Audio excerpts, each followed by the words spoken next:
icete candikiwe Ishengero ry'i Roma igice 8 n'aya majambo tugomba gusoma agenda kudukugirira igikorane cacu tumaze mu misi. Dusome duhere kuri umurongo wa 18. Niyumvira yuko imibaro y'iki gihe idakwiye kugereranywa n'ubwiza tuzohishurirwa, kuko ivyaremwe byiteze uguhishurwa kw'abana b'Imana guhahamiye. Kuko ivyaremwe byagezwe kuganzwa n'ibitagira ikimazi, kandi sibyo byabyigombeye, ariko byagizwe niyageze ko biganzwa bityo, kugira ngo byizigire yuko navyo bizocungurwa ngo ntibibija vyo kubora, bizohabwa ukwidegembya gufatana n'ubwiza bw'abana b'Imana. Kuko tuzi yuko ivyaremwe byose binihira hamwe bikaramukirwa hamwe kugeza n'ubu, kandi sico gusa, ariko natwe abafise umushuzo wa mpwemu, natwe nyine tunihira mu mitima yacu twiteze gucika abana b'Imana niko gucungurwa kw'imibiri yacu. Ko twakijwe mu buryo bwo kugira ico twiteze, ariko cyari cyitezwe iyo kibonetse nikiba kicitegwa. Ico umuntu abonye yoba kicitegate. Yamara ko twiteze ico tutarabona, nuko tukirorera twihangana. Niko namwema dufasha mu ntege nke zacu, kuko tutazi uko dukwiye gusenga, ariko mpwemu bwiwe aradusengera animini hitovugwa. Ariko isese imitima irazi ibyo mpwemu yiyumvira, kuko Imana igomba, ariko mpwemu asengera abera. Kandi turazi yuko kubakunda Imana vyose bifataniriza hamwe kubazanira ivyiza, abahamagawe nk'uko yabigabiye. Kuko abo yamenye kera yabatoranije kera gushanwa n'ishusho y'umwana wayo, kugira ngo abe imfura muri bene se benshi. Abo yatoranije kera yarabahamagaye, abo yahamagaye yarabatsindanishirije, abo yatsindanishirije yabahaye ubwiza. Imana yacu nihabwe icubahiro. N'aya majambo tugiye gusangira namwe uyu mwanya, nawo tugiye kugenda dutera turangiza igiterane cyangwa igikorane cacu tumazemwo iyi minsi kuri uyu munsi ugira ndwi. Aha turabona uyu mukozi w'Imana Paulo yandikira aba bantu b'i Roma ababwira ubundi bwiza budasa n'ubwiza kumbure bari bafise. Ahantu rero mwo kwibaza kandi mukiyumvira, aba bantu b'Abayahudi bari mu butware bw'Abaroma, bari munsi y'ubutware no kuganza kw'Abaroma. Mugabo hakaza umuntu yoza akababwira ati, harimo ubwiza twimirije kubabwira ubunyene, mwebwe mw'Abaroma mutuganza, nawe ari umuganzwa w'Abaroma. Byari bigoye. Ni nka wa munsi muri ya misi heze, wewe nk'umuntu wini wacu wobwiye umubiri giti ngoma ndakubwira ubundi bwenge, we wa mubiri gutazi, nawe uri umurundi. Nibaza ko ico kintu cobaye kigoye gutahura. Ariko kandi hano Paulo abwira aba bantu, ababwira ubwiza bukomeye budasa n'ubwo bwenge bwabo bakoresha mu buryo bwo kuganza muri ubwo buryo. Niyo gira ijambo nawe twagomba kubabwira, mwebwe Ishengero rya hano mu Nyakabiga. Kandi biragoye twega abantu vuye mu Kamenge kubabwira ubwenge mwega abantu mu Nyakabiga mutazi. Nigitangaza. Ubwenge n'uburonderere bw'ubwenge bwacu mu gihugu cy'u Burundi byubatse muri ibi bigo bibakikije aha iruhande. Ubwo bwenge niho benshi baza kuburondera. None kugira ngo umuntu abe mwiza ndabivuga mvuye mu Kamenge umva bidagoye. Bibiliya rero nagomba ngo twibukanye ingene ubu bwiza buvugwa hano, mbega ubwo bwiza kera abantu bari bafise bwari bumeze gute. Nagomba ngo dusome mu gitabo c'itanguriro hariya hirya gose, dusubire mu itanguriro inkomoko y'ububwiza buvugwa hano muri kino gitabo c'Imana. Itanguriro igihe ca mbere dusome duhereye ku murongo wa 26. Nagomba ngo twongere turabe ubwa mbere na mbere ingene twasa, ingene umuntu yasa. Itanguriro igihe ca mbere turasoma duhere ku murongo wa 26. Imana iravuga iti tureme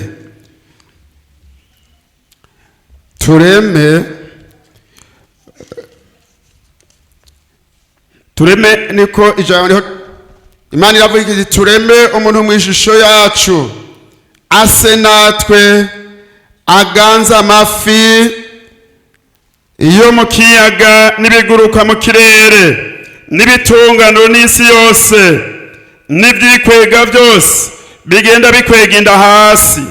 Nuko Imana irema umuntu mu ishusho yayo, mu ishusho y'Imana niho yamuremye, irema abantu bari uburyo bubiri. Imana yacu nihabwe icubahiro.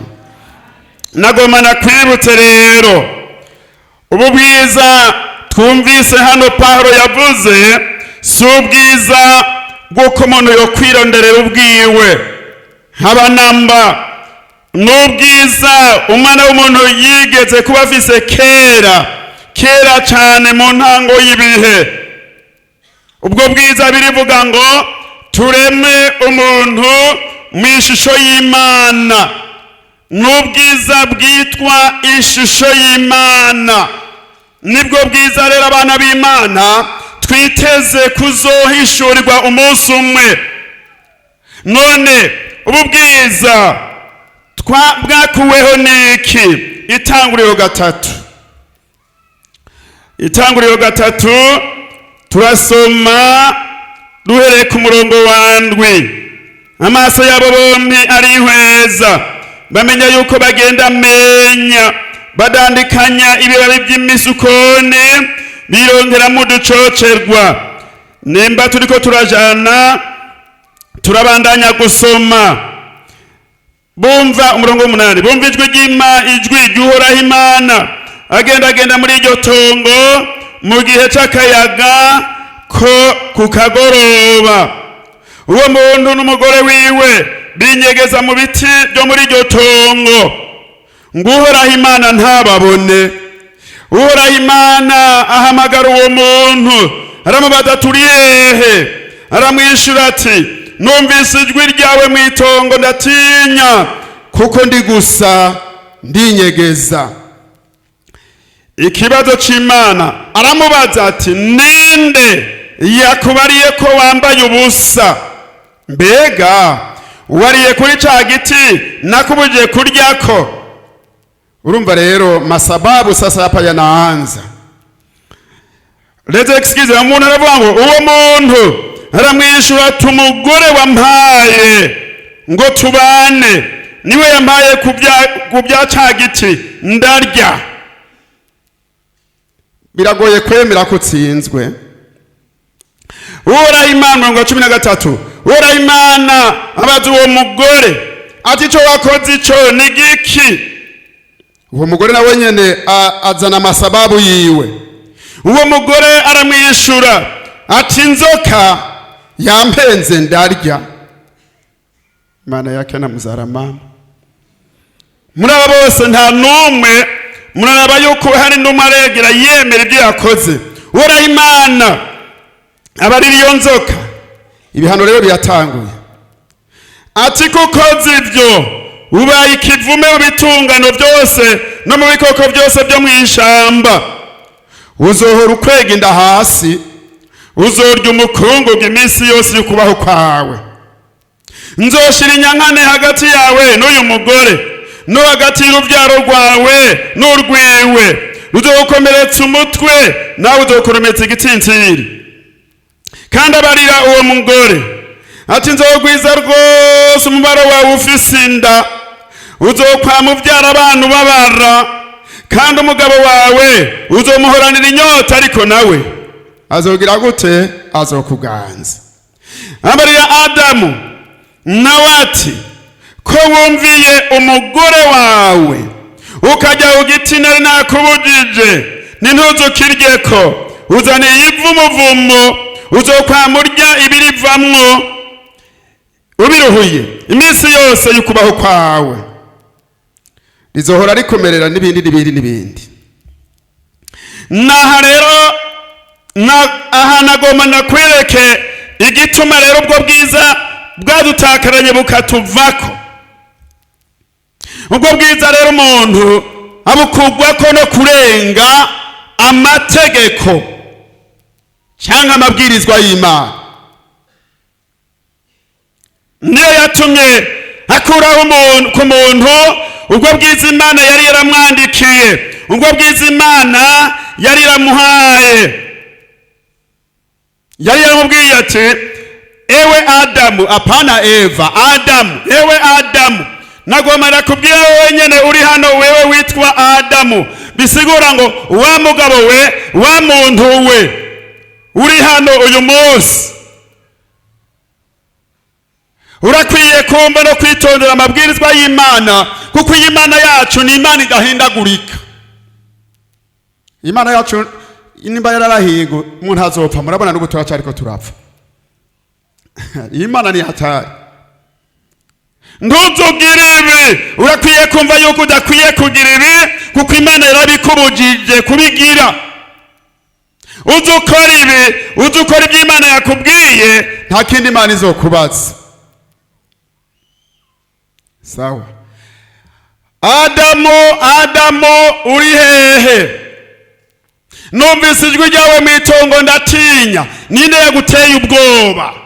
Ninde yakubwiye kugira ubwoba? Ubwoba bwatewe n'icyaha umwana w'umuntu yakoze.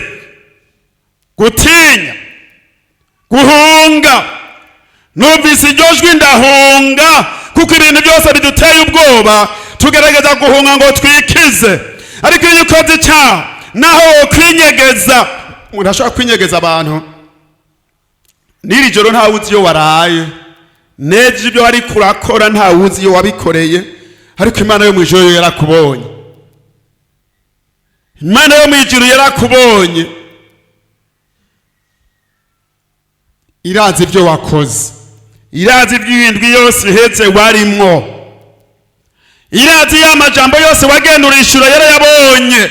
Kugeza iyi saha wari wambaye ubwiza bw'Imana, imbere yacu urahaje kandi wambaye neza, gerageza gusokoza neza, ariko imbere y'Imana uri gusa, ntacyo wambariye na bana gatoya imbere y'Imana. Imbere yacu uraba ingene ewe nakwambi urashajije n'igitangaza, ariko imbere y'Imana uko utupu wa unyama kabisa, nta na kimwe wambariye. Ewe Eva wakoze iki? Nta mpamvu n'imwe ese icombo no muzi ukemera icyaha cyawe, kugira ngo naho bigeze iyo Imana yongere kukwambika. Uyu munsi n'umunsi wawe uko Imana yongera kukwambika, kwambura ubwo bucoce gwa Satani yakwambitse. Nibiro byatumye dutakaza ubwiza bw'Imana. Muri kiriya gitabo twasomye, subirayo, singomba kuguma hariya hepfo, reka tubandanye iyo tugeze rero naha twasomye, kuko tunayo matarajio mema kabisa. Hamwe muri cya gice c'8 hamwe twahera mu gusoma hariya muri icyo gitabo cy'Abaroma, hariya kuri murongo wa 18 n'umurongo wa 19, niyumvira yuko imibabaro y'iki gihe idakwiye kugereranywa n'ubwiza tuzohishurirwa. Imibabaro y'iki gihe,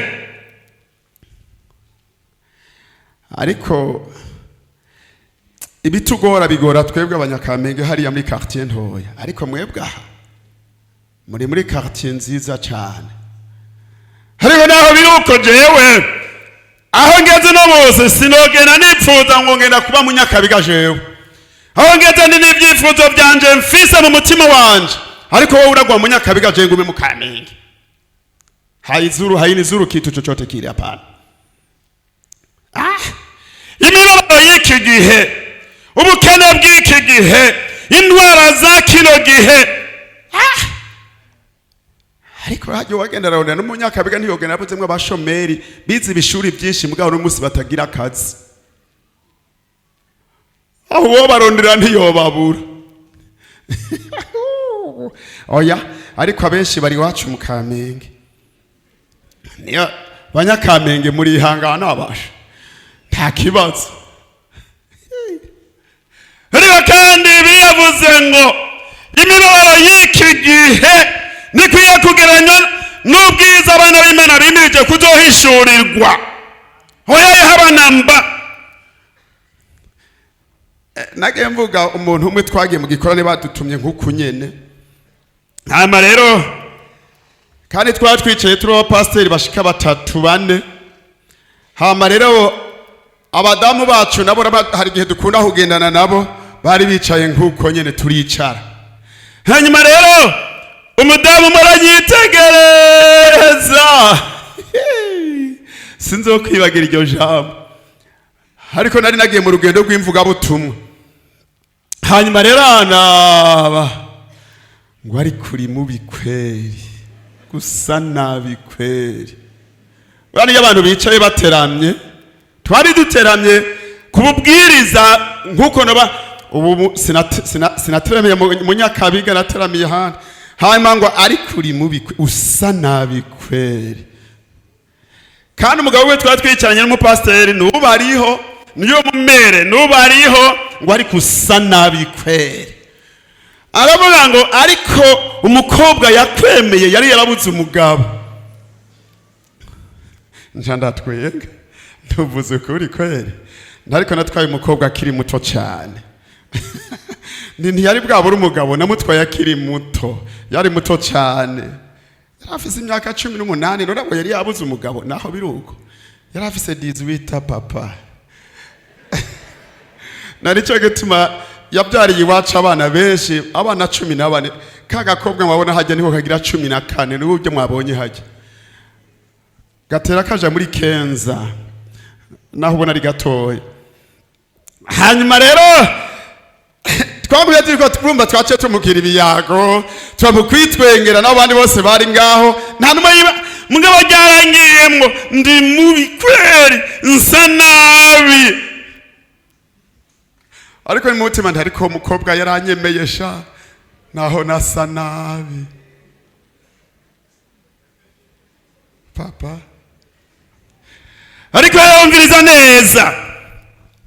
Naho noba nsa nabi uyu munsi. Papa naho noba nsa nabi. Ndabaye ubwiza buzonkurako nuko mbe murabona ingene sa ndirabura. Ariko we umuntu wirabura nukuri cewe nije nirabura cyane hinge nironderere. Ndamutoye hano. Papa ndabaza rafiki. Rafiki yangu ndo uyu hano. Mweusi ntajewe hano. Lakini papa kubera ko Imana yakwizigiye ikaguhamagara iyabwira umukozi wayo. Ariko usa nabi ni jewe. Wewe ntusa nabi.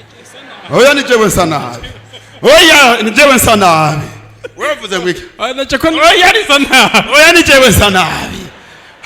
Genda wiyicarire. Lakini hari ijambo rindemesha mu mutima papa nawe nirikuremeshe. Hari umunsi umwe tunamataradio mema turarindiriye umunsi umwe Imana izotwambura umubiri usa nabi itwambika ubwiza busa n'ubwiza bw'umwana wayo. Haleluya. Mbega hanze hari uwo yirabura nkanje sijua kama unayo matarajio kama hayo. Mbega ibyo byizigiro urabifise. Nana haravuze iwacu harabaye umusore araresha mu Kamenge arabura umukobwa yotwara kwe. Araresha biranga. Waraheze ngo jewe tenga ntibikunda.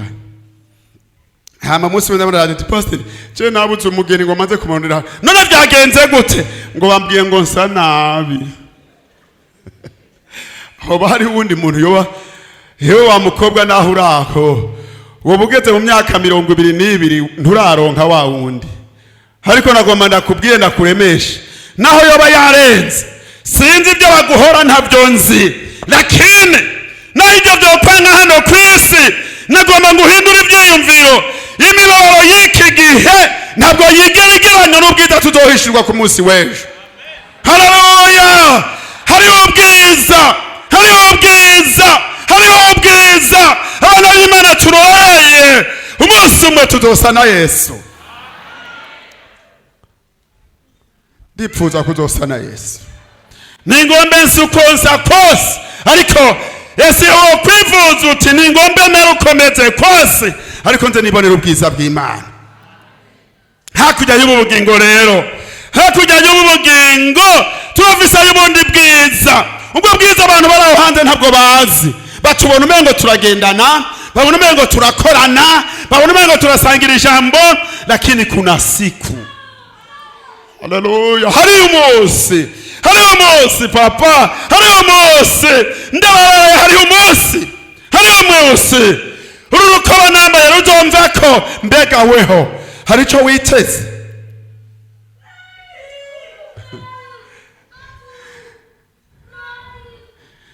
Bangahe bagomba kuzosa na Yesu? Haleluya!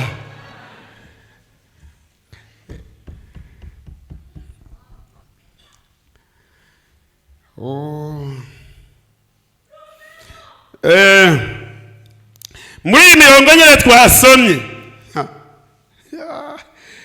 hariho ubwiza butarabona, goma dusome muri iki cece cyandika Ishengero ry'Ifilipi. Filipi gatatu, igihe cya gatatu cy'iki gitabo cyangwa iki cece cyandika Ishengero ry'Ifilipi. Nagomba dusome hariya ku murongo wa 20. Nari gusoma iyindi mirongo mugana kwa nsoma umurongo wa 20. Tweho rero iwacu ni mwijuru, niyo twiteze umukiza ko azova, niwe mwami Yesu Kristo. 21 azohindura imibiri y'ubufara bwacu ishushanywa n'umubiri w'ubwiza bwiwe, nk'uko afise ubushobozi bwe mumubashisha kwigandurira byose, guhindura byose bisha. Haleluya! Mbega wewe iwanyu ni hehe? Wewe muntu wese uri hano, mbega iwanyu ni hehe? Mwijuru. Mwijuru. Iwacu ni heza mwijuru. Haleluya! Iwacu ni heza mwijuru. Kurera iwacu ari heza mwijuru, uyu munsi wari ukwiye kugira gute? Kwipfuza kuzojayo. Rero igihe gishitse nizo tukimeze ukunyene kubibona. Ariko nagoma ndakwibutse nsubi inyuma gatonya, ikintu gituma utazobona ivyo ni kurenga ya mabwirizwa. Yewe Adamu wagiye hehe? Yewe Adamu wakoze ibidakorwa? Yewe Eva wakoze ikiga wa mugore we? Nagoma ndakwiye ko ariho umunsi umuzoza. Narihweje cyane jewe ndi umuganga ngenda kubyaza abavyara, ariko nimba navyaye abana 14 none umva ko noba nobewe ingene abagore bavyara. Sabwe muri abo bana jewe harimo abana bavukiye muhira. Abo bona Imana n'igitangaza kubona yova ko novuga mu Nyakabiga n'abana banje bavukiye muhira, abandi bavukira mu bitaro. Nkabona rero mudamu ageze aho hantu ingene amererwa, kandi twagize amahirwe abo bana bose ntawamushize kwigisu. Oya, nta numwe kwera, ntiyigeze agora n'umuganga. Oya, avuze ati numva hageze utebaganye wasanga umwana ari haje imbere yawe. Niko namubonye, kuko hari abana bavukiye muhira. Nkaca ngenda guhamagara abantu ndi mu gitondo, ariko mu gitondo nterega twibarutse, bagaca basanga duhegekeye uruyoya ruhinja mu nzu. Vyagenze ko mutatubari, none igihe yatwarinda mwari mubizi. Nizo nyishu nagenda ndabaha. Abo bantu rero bageze ico gihe rero nakwambia urabona ko bimugoye gose kabisa kabisa, mugabo inyuma y'akanya gatoya usanga afise umunezero, ntiyongera kwibaza imibabaro yagize.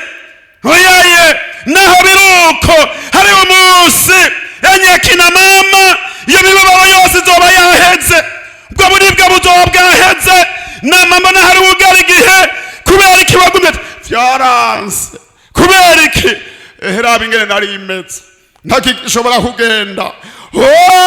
Nagomba kubwira umunsi umwe tuzoruhuka.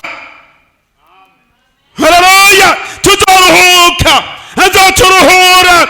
Yemwe bagabo muri hano, umunsi umwe tuzoruhuka.